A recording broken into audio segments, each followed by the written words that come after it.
अस्सलाम वालेकुम दोस्तों, वकार ज़का की टीम से आपको पहले 10 के ट्यूटोरियल में मैं आज आपको ओवरव्यू दूंगा वॉलेट का और बेसिकली इसका सारा कुछ बेसिक बता दूंगा ताकि आप कोई भी अगर स्टार्ट ऑफ करना चाहता है ख़रीदने के लिहाज से वगैरह वगैरह उसको सारी डिटेल इस वीडियो में मिल जाए। ठीक है, तो सबसे पहले आपने जो है वो आना है यहाँ पे 10up.io पे। ये वेबसाइट है, वेबसाइट का लिंक है। यहाँ आएंगे तो इस तरीके से इंटरफेस नज़र आ जाएगा। ठीक है, यहाँ पे अगर आप चाहें तो 10up को फॉलो कर सकते हैं उसके डिफरेंट सोशल मीडिया प्लेटफॉर्म्स पे, फेसबुक, ट्विटर वगैरह वगैरह। ठीक है, वाइट पेपर भी यहाँ पे आप क्लिक करके पढ़ सकते हैं। ठीक है, और उसके बाद अगर आप चाहें तो ये अगर आपको एक्सचेंज का नहीं पता तो 10up जो है इन एक्सचेंजेस पे लिस्ट होगा। अगर यहाँ पे ये देखें एक्सचेंजेस लिखा हुआ है ना, यहाँ पे क्लिक करेंगे आप तो ये देखें लिखा हुआ है 10up are listed on the following exchanges, more exchanges coming soon. इंशाल्लाह ताला हम लोग और एक्सचेंजेस पे लिस्ट हो जाएंगे। ठीक है जी, तो स्टेक्स पे, स्टेक क्यूब अगर स्टेक्स पे अकाउंट नहीं बन रहा, वेरीफाई नहीं हो रहा तो स्टेक क्यूब से आप ख़रीद सकते हैं, या इन फ्यूचर अगर यहाँ पे कोई और है वहाँ से भी ख़रीद सकते हैं, बट आराम से आप इन दोनों से ख़रीद लें। ठीक है जी, ख़रीद लें। ख़रीदने के बाद ख़रीदने से पहले आपने क्या करना चाहिए, वॉलेट को समझना चाहिए। ठीक है,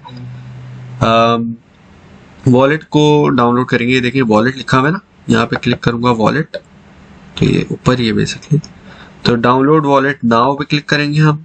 फिर ये देखें डिपेंडिंग ऑन आपका कौन सा ऑपरेटिंग सिस्टम है, मेरा विंडोज़ है, 64 बिट है, वो मैं डाउनलोड कर लूँगा। आपके पास अगर लिनक्स, मैक है या कोई और है तो ये देख लें आप और वो डाउनलोड कर लें वॉलेट। मैंने ये ऑलरेडी डाउनलोड किया हुआ है। तो बेसिकली ये कोई भी नॉर्मल सॉफ्टवेयर आप जब अपने लैपटॉप या कंप्यूटर में इंस्टॉल करते हैं उसी तरीके से इसको इंस्टॉल कर लेंगे। ठीक है, अच्छा तो सच्ची बात है, मैं वकार भाई का स्टूडेंट हूँ और शुरू में मुझे वकार भाई पे एतमाद था, ट्रस्ट था, अभी भी है 10up नेशन पे। तो जब मैंने पहले तो शुरू में ज्वाइन ही नहीं किया था, फिर जब बाद में ज्वाइन किया तो सारी चीज़ें सीखी वगैरह वगैरह, तो मैंने लिया था 10up।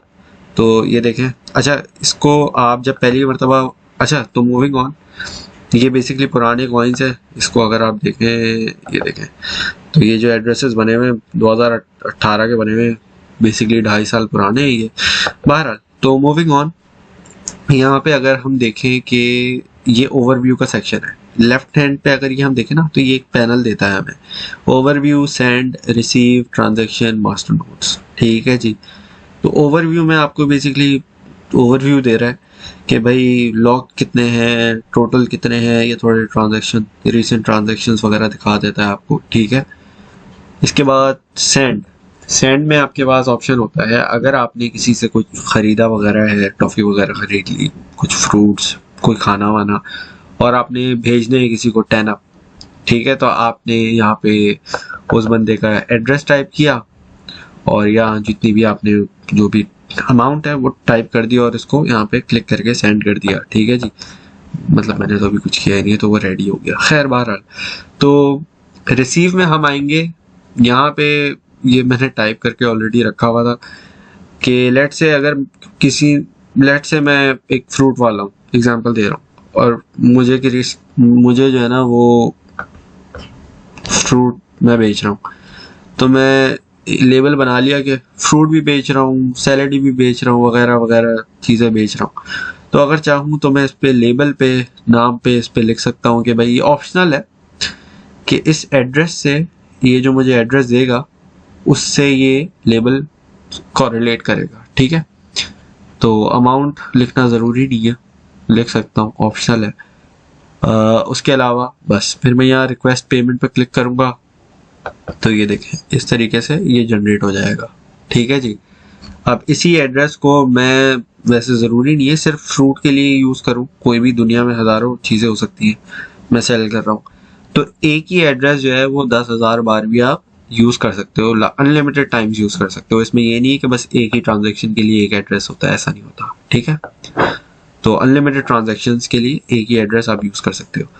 तो इस तरीके से बस फिर ट्रांजैक्शन में आपके ट्रांजैक्शंस आ जाती हैं और मास्टर नोड में फिर आपके मास्टर नोड आ जाते हैं। ठीक है, तो ये है basic overview of 10up wallet. Buy और सेंड और रिसीव के दो फंक्शंस इंपॉर्टेंट है। जो आपको समझने आने चाहिए। ठीक है जी। इसके अलावा एक सबसे इम्पोर्टेंट जो दुनिया की हर वॉलेट की चीज़ होती है वो होती है उसकी बैकअप। बैकअप फाइल कैसे हम लेके आते हैं वो भी बता देता हूँ। तो देखें, ये ऊपर ये ऑप्शंस आ रहे हैं आपके पास, फाइल, सेटिंग, टूल। ठीक है, तो ये टूल में अगर आप आए तो ये देखें लिखा हुआ है शो ऑटोमेटिक बैकअप्स। यहाँ पे क्लिक करेंगे आप तो ये इसकी बेसिकली जो डायरेक्टरी है वो खुल जाएगी। आपने किसी चीज़ को डिलीट विलीट नहीं करना। ये बैकअप लिखा हुआ है और ये टेनअप है। टेनअप पे हम एक फोल्डर बैक जाएंगे और फिर यहाँ से ये जो wallet.dat की फाइल है ना, ये कॉपी करके रख लेंगे अपनी किसी पेन ड्राइव वगैरह में, ताकि उसको अगर कोई खुदा ना खास्ता कहीं घूमो हमारा लैपटॉप चोरी हो जाए या वॉलेट करप्ट हो जाए या कुछ भी हो जाए तो हम जो है इस बैकअप से अपने कॉइन रिकवर कर सकें। हाँ, अगर आपके पास मास्टर नोड लगा हुआ है तो आप ये फाइल भी कॉपी करके रख लें। और ये मास्टर नोड की फाइल है कॉन्फ फाइल। ठीक है, ये अगर टाइप फाइल में देखें ना आप तो यहाँ लिखा हुआ है कॉन्फ फाइल। ठीक है, और टेनअप की ये वाली ये बैकअप फाइल है, ये है डेट फाइल। ठीक है, wallet.dat ये फाइल है। इसमें बेसिकली आपके जितने भी प्राइवेट कीज और जितने भी पब्लिक कीज हैं उनके वो जो दोनों मिक्स है ना, ये समझे एक वर्ड डॉक्यूमेंट है जिसमें आपकी सारी प्राइवेट कीज पब्लिक कीज लिखी होती हैं। तो अगर आपके पास एक से ज़्यादा एड्रेसेस बने हुए जिन पे पैसे हैं आपके वॉलेट में तो आप ये कर लो।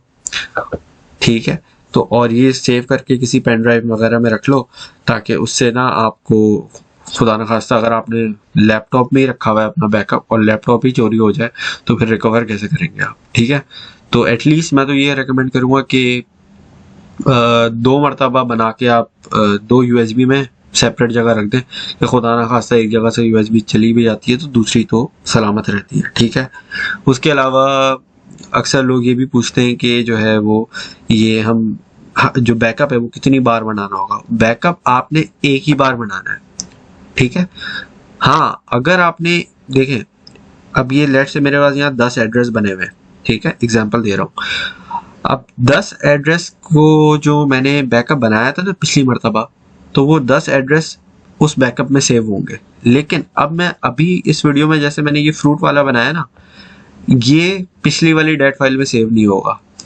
और अगर मैंने इस पे आज कॉइन मंगवाए, कॉइन खरीदे या किसी ने मुझसे कुछ खरीदा वरीदा फलाना ढमकाना इस तरह से, तो ये बेसिकली ये होगा कि मुझे ये यहाँ पे जब कॉइन आएंगे और मैंने नया बैकअप नहीं बनाया क्योंकि ये एड्रेस मैंने अभी जनरेट किया ना आप लोगों के सामने इसी वीडियो में, तो इसका मैंने बैकअप सेव नहीं किया हुआ। पिछली बैकअप फाइल में पुराने एड्रेस से सेव हुए में ये वाला नहीं हुआ हुआ।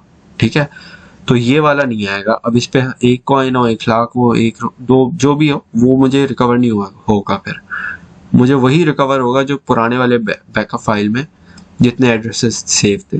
ठीक है, तो 1-2 एड्रेस बना के रख लो, 5 बना लो मैक्सिमम। ठीक है, और उसी को मैं तो कहता हूँ वो एक ही काफ़ी होता है, ऐसी कोई उसमें मसला नहीं होता। एक ही मरतबा बनाओ, उसी को आप 10 करोड़ मरतबा यूज़ करो, कोई मसला नहीं होगा। ठीक है, और डेट फाइल भी आपने बस फिर एक ही संभालनी होगी। तो होपफुली इसमें आप लोगों को समझ आ गया होगा किस तरीके से इसका हिसाब किताब है। ठीक है, स्टेकिंग के लिए अच्छा, और लोग मुझसे सवाल पूछते हैं स्टेकिंग का। स्टेकिंग में आपके पास स्टेकिंग क्या होती है? स्टेकिंग ये होती है कि जब आपके पास वॉलेट में कॉइन है ना, तो कॉइन होने की वजह से आपके रिवॉर्ड आते हैं। जितने ज़्यादा आपके पास कॉइन होंगे उतने ज़्यादा रिवॉर्ड आएंगे। ठीक है, जितने कम होंगे उतने कम चांसेस होंगे। ठीक है, तो अगर लेट से आपके पास 100 कॉइन है तो फिर आपको हो सकता है 2 दिन लग जाए एक आध रिवॉर्ड आए, 2 दिन में इतना। अब डिपेंड करता है, वो ये चीज़ कोई फिक्स नहीं होती। ठीक है, मास्टर नोड रिवॉर्ड ये सारी चीज़ें ना आप ना इसका जो वाइट पेपर है उसमें आप पढ़ सकते हैं, सारी डिटेल लिखी हुई है, सीसॉ मैकेनिज्म है सारा। तो वाइट पेपर को अगर आप पढ़ें तो होपफुली इसको आपको और अंडरस्टैंडिंग हो जाएगी। ठीक है, तो थैंक यू फॉर वॉचिंग। अल्लाह हाफिज़।